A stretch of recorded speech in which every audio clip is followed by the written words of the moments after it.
Welcome back to Sun Upon 7. Just before the break, we're joined by Miss Ann Cuvas and Miss Michelle Irving talking about what we need to do as a society in order to change the perspective of, or not the perspective, but women leaving violent relationships.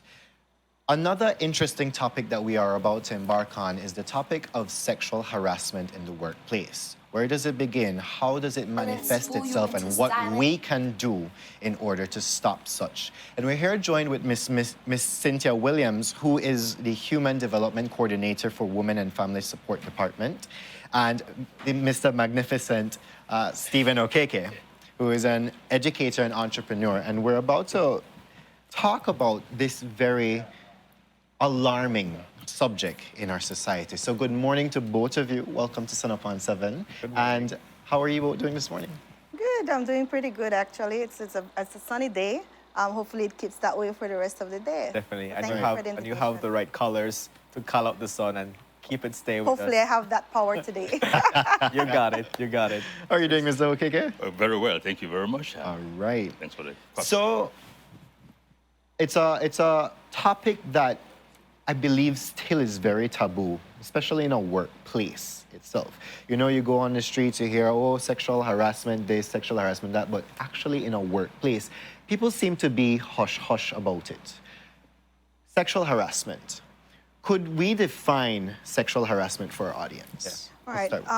Sexual harassment is any unwanted, unwelcome, verbal, nonverbal, or physical violation of a person's space. It is with the intent of intimidating or simply removing or stripping away the dignity of that person.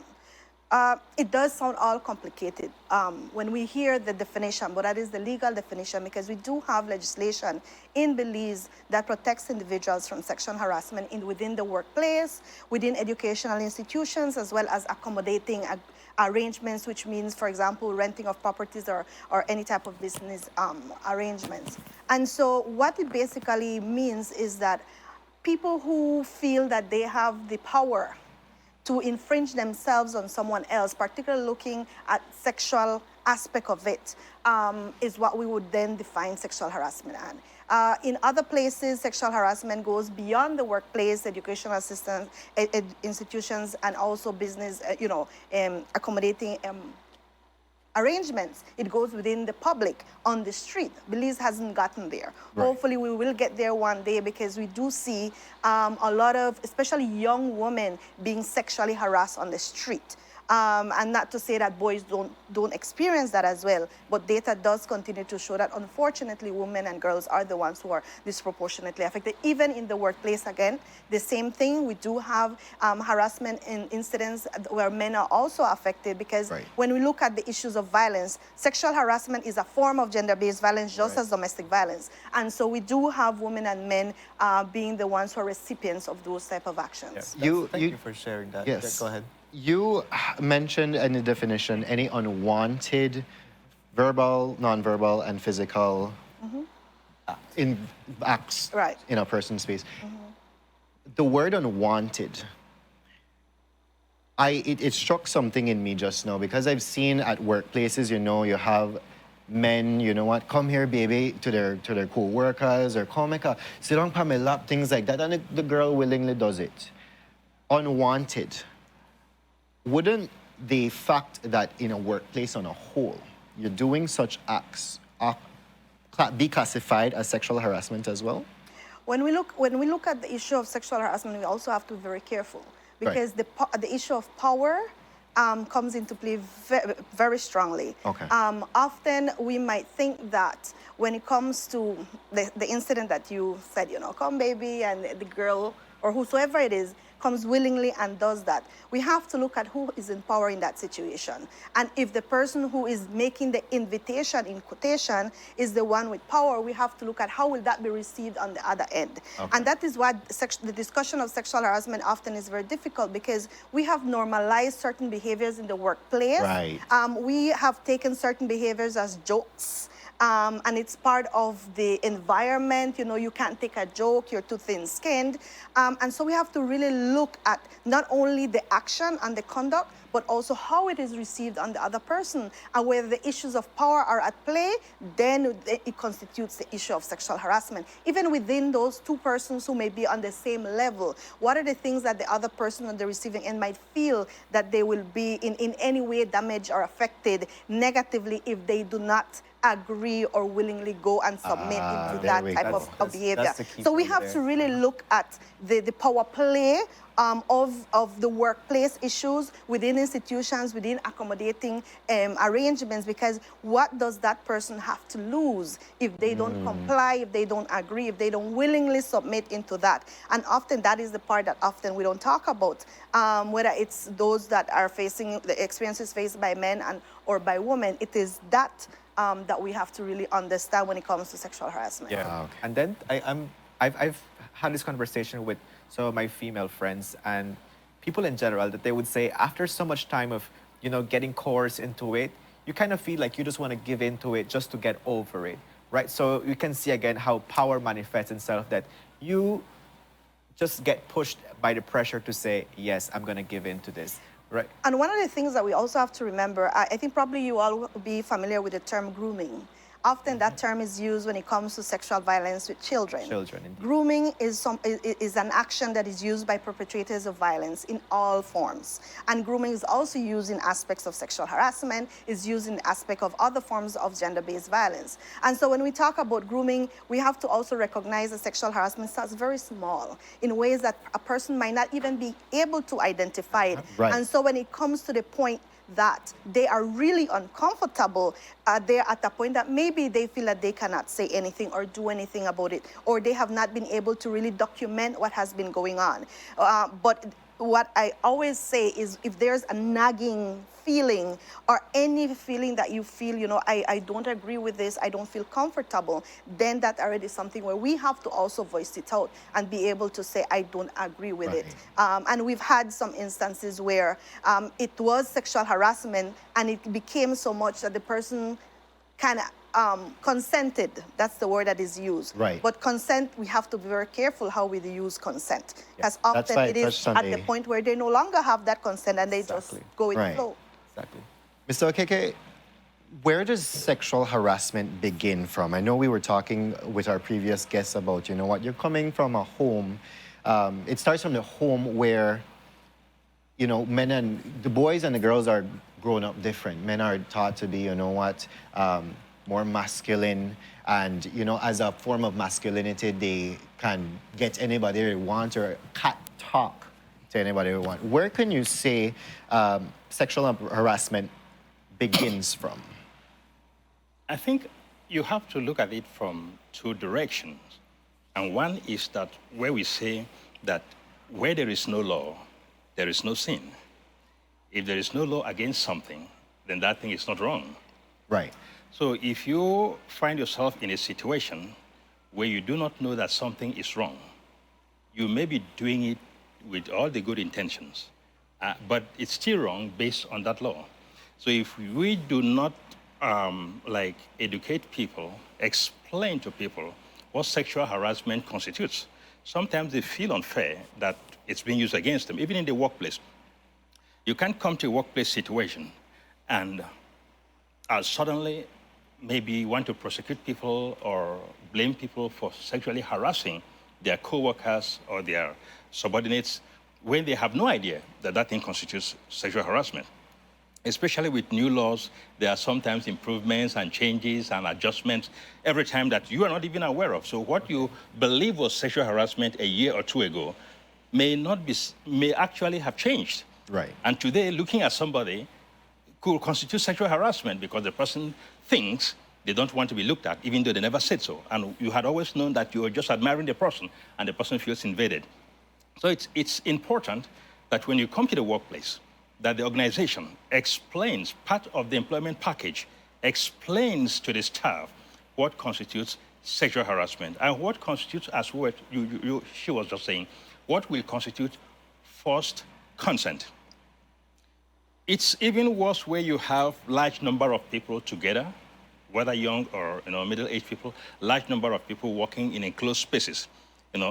Over time, it becomes like a way of life, and the new person comes in, he thinks, he has to fit in. You pat them on the back, you pat them the wrong places, you touch them the wrong places, draw them in for a kiss, where they don't really want it. But because of the situation, they want to fit in, peer pressure, they want to be part of the thing. And sometimes, as you had said, they may even agree to some form of intimacy, not because they want to, but because they feel forced. So you have to explain, you have to educate the staff, you have to make them aware. If not, it will be unfair to, well, the law doesn't care, but for us as people, it will be unfair to fall against them for doing something they had no idea was wrong in the first place.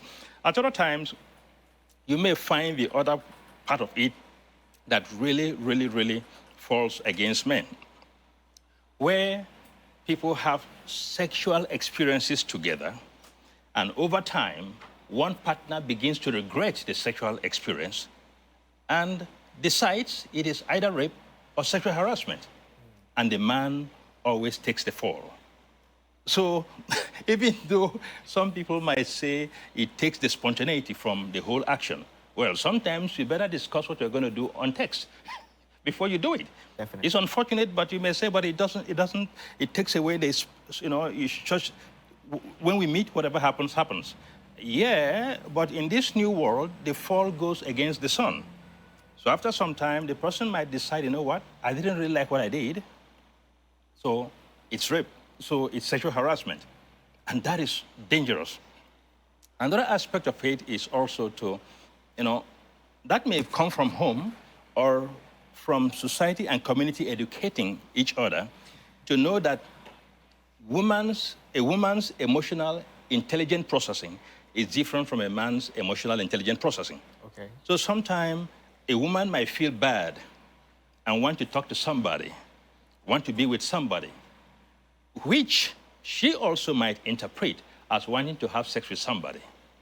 And you might interpret as wanting to have sex with you because she does all the moves. But in the real sense, she is just feeling bad, maybe from a relationship that has just ended or from a trauma or a situation, and want to talk with somebody, have all the touch and the cuddling and whatever, but doesn't want to have sex. And if eventually sexual intercourse is involved, later she feels very terrible because she did not really want to have sex. Right. She just wanted to talk to So it's important to delineate clearly what it is that you want. You have to do and it. what I'm it is sorry. that you don't.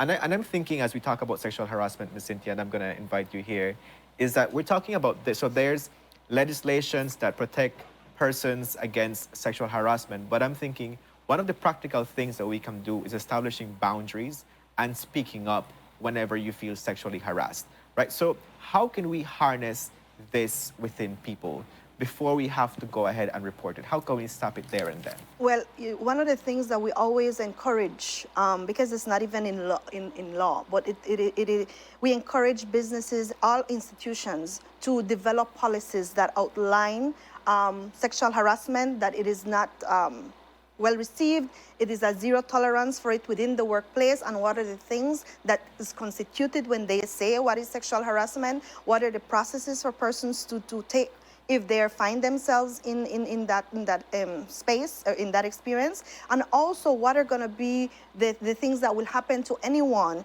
who is then violating those policies. Unfortunately, in Belize, we don't have many businesses. From my memory, maybe one or two that I can say. But it's the conversation, like what we said, we need to keep educating not only the persons in the community, persons in the workplaces, but also employers, because under the law, they are also responsible for ensuring that sexual harassment is not happening in their spaces and to protect the person who is happening. Based on the discussion that Mr. Okeke was saying, in a way, it's two different things that are very closely related.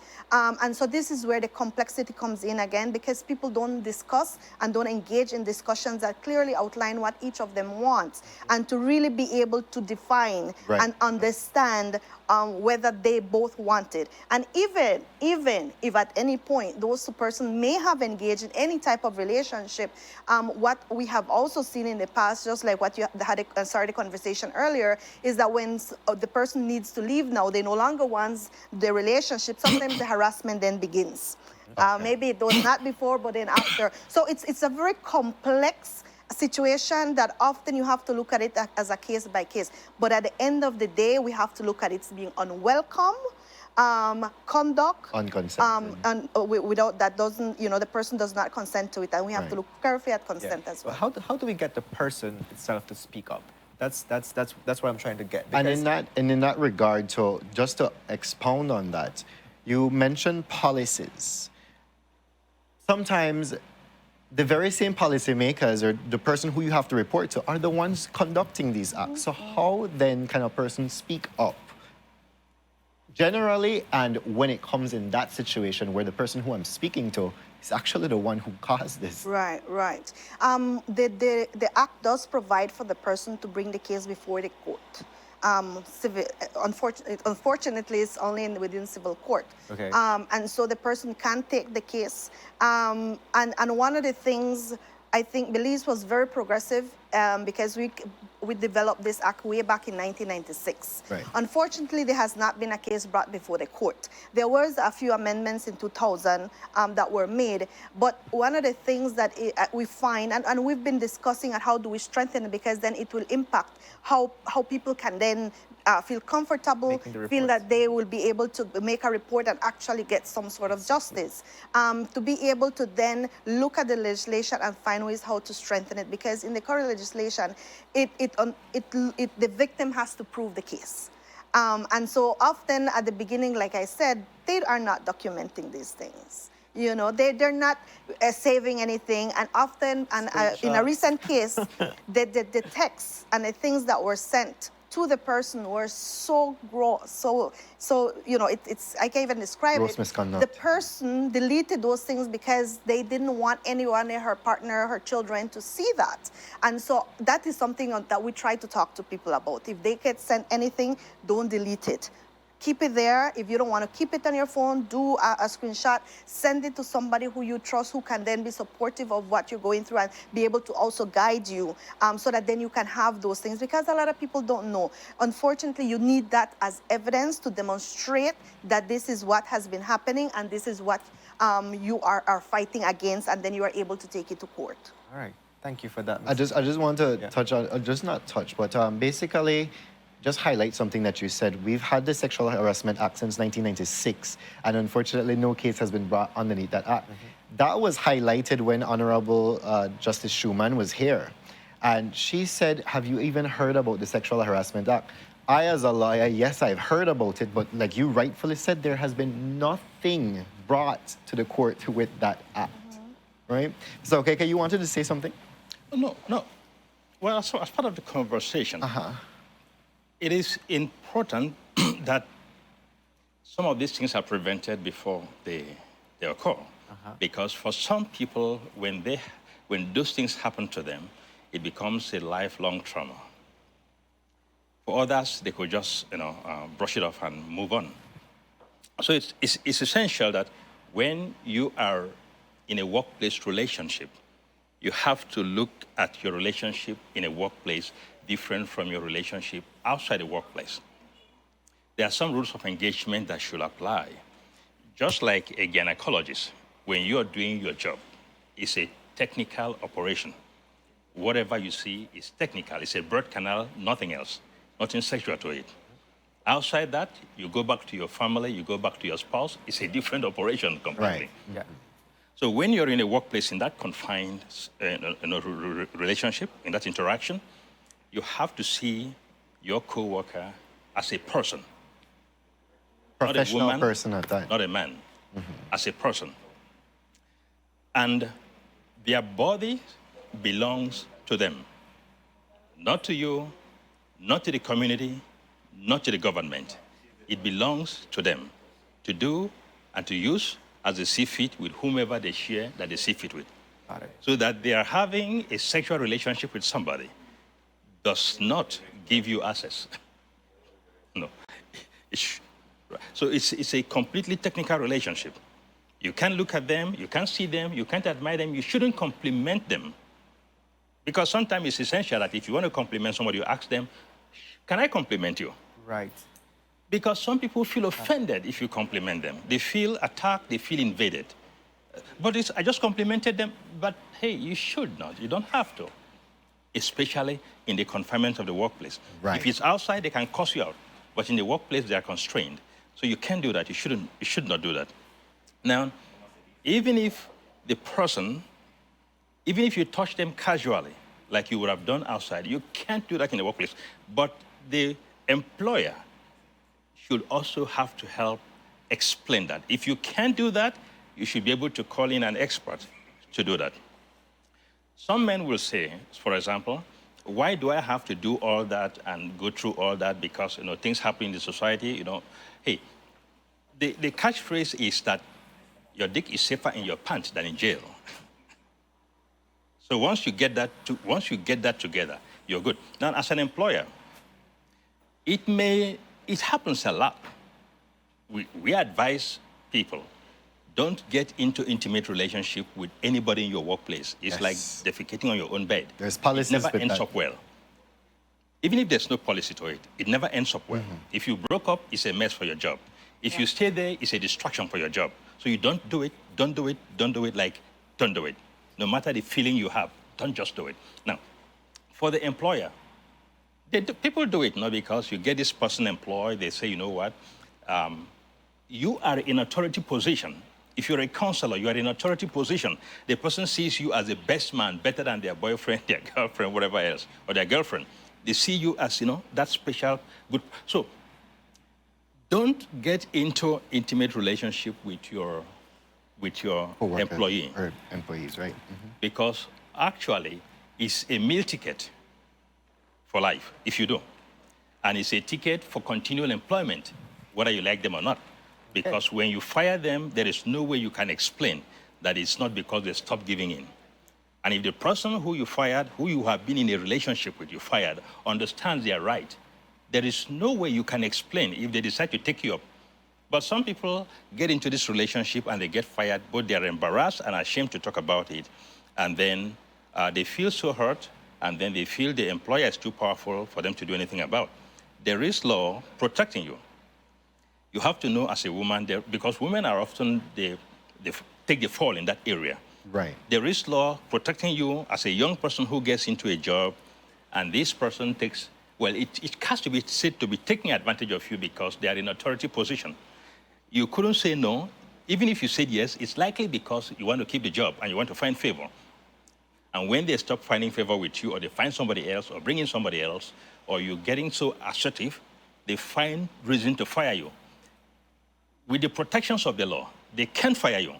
Because if they fire you, there is a mountain to pay. Yes. There we go. Because there is no way they can explain Okay. that it is not because you stopped saying no that they fired you. Okay. All right. And Thank you. in Go ahead. 2011, there were amendments to the Labor Act where any person that is bringing a case onto the court on sexual harassment, they can't be terminated. Because then that is another form of protection that wasn't there before. Right, summary dismissal. Right. Constructive dismissal, sorry. Right, because like what Mr. Okeke said, in terms of sexual harassment, there are two ways that often happens, what we call quid pro quo. You both for get something. something in return, or also through the development of a hostile work environment, where if the person doesn't comply, they're constantly doing things to make sure that the person doesn't feel comfortable until they actually accept the behavior. And so the effects, I think we have to look at the larger picture in terms of what effects it has on a country or on any organization. And so you do find that absenteeism then becomes something that person no longer wants to go to work. They find every reason, sick leave, or any other reason to absent from work. There's low productivity because if the person is not in a good mental capacity to be able to do their job because of what is going on, the work will be affected as well. And so we really have to ensure that people understand that. And Mr. Okeke says it is a space of privilege. It is a space of authority, of power, of control. And that is the underlying cause for all forms of gender-based violence. And sexual harassment, again, it's a form of gender-based violence that the department has been doing work along with the National Women's Commission to create more awareness on the issue, and particularly in some spaces where you find them a bit more than usual. And so helping people to understand that once you have that type of conduct that is unwanted and unwelcome, then you need to be able to look at it. And even if you don't know you have to also put yourself in that person's position. Right. Would I want for that to be done to me? Right. And if the answer is no, then don't do it. Exactly. So Well, thank you so much both. for the Yes, conversation. That was very enlightening. yeah, so the do's and don'ts at the workplace, and that was very important for you to mention because we kind of tend to build such kind of relationships in the workplace. So thank you for enlightening us on that, and Ms. Cynthia as well. When it comes to legislation, when it comes to acts, and what is there within the workplace to protect victims of sexual harassment. It was a fruitful conversation. Thank you both so much for joining us today. With that, we go on a commercial break. When we're back, we're going to be wrapping up today's show.